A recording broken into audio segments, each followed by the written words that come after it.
As Americans in 2023, there's plenty that we disagree on.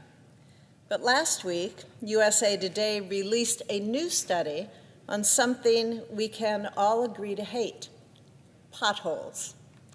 The study ranked all 50 states based on how many potholes cover their roads. It also included that the average car repair after a tussle with a pothole costs over $400.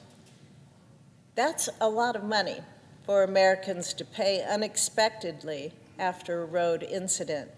And unfortunately, our pothole problem is about to get much worse. For the past 67 years, the Highway Trust Fund has largely funded road maintenance across our nation. The fund repairs wear and tear on vehicles that travel our highways. That's critical for our roads, for our infrastructure, and for our transportation. But the Highway Trust Fund is running on empty. It's projected to run out of money in the next few years. The insolvency of the fund would necessitate a total restructuring of our highway repair system, and it would throw our national infrastructure under the bus. So how do we prevent this from happening? The main source of revenue for the fund is the federal gas tax, which is a user fee. The money that drivers pay in taxes when they fill up with gas automatically goes towards road construction. But as a smaller percentage of vehicles fill up with gas, a smaller amount of money goes into the Highway Trust Fund. The use of electric vehicles, or EVs, that has shot up over the last several years. And of course, EVs don't use gas. Since they don't fill up with gas, they don't pay the gas tax. And they don't pay into the Highway Trust Fund. As more EVs have been adopted, the fund has become more unstable. It's not receiving the same revenue as it used to. According to Deloitte, U.S. adoption of EVs will increase to 30% of new car sales by 2030. So that's 30% of new car drivers not paying into the Highway Trust Fund. But if anyone should be paying into federal road repair, it should be EV users. EVs can be up to 3 times heavier than gas-powered cars due to their large batteries. This significant weight puts extra stress onto our roads. It pulverizes the roadbed, causing more maintenance, more upgrades, and more cost. The Highway Trust Fund exists to fix exactly the type of damage that these heavy EVs can cause. So it is only fair that all highway users, both gas-powered and electric vehicles, pay into that fund.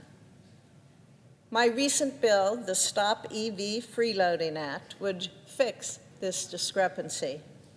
This new legislation would require EVs to contribute to the Highway Trust Fund through a 2-tier fee structure. Now, the first tier corresponds to the federal gas tax. Under my bill, buyers would pay a one-time $1,000 fee on EVs at the point of sale. That money would contribute to the Highway Trust Fund.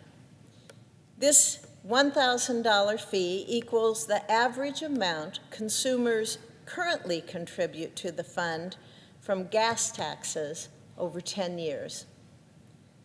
10 years is the average lifespan of an EV battery.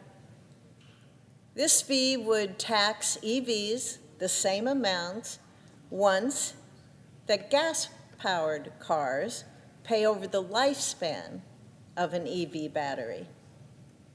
Now, the second tier corresponds to the heavy vehicle use tax, which also contributes to the Highway Trust Fund. Under my legislation, manufacturers would pay a one-time fee of $550 on each EV battery module with a weight greater than 1,000 pounds.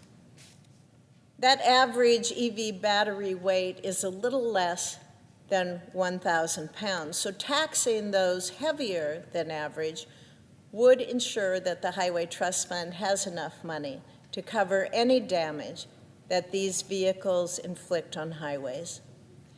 The $550 tax is comparable to the fees imposed on heavy trucks because of the additional stress that they cause to roads and bridges. The current structure of the Highway Trust Fund, it doesn't account for damage EVs can and do cause to our roads. And it is only fair that EVs and gas-powered vehicles pay those same fees. Both types of vehicles should contribute to the fund for the vital repairs and maintenance that we need. And ultimately, the changes included in the Stop EV Freeloading Act would help the fund escape its impending insolvency.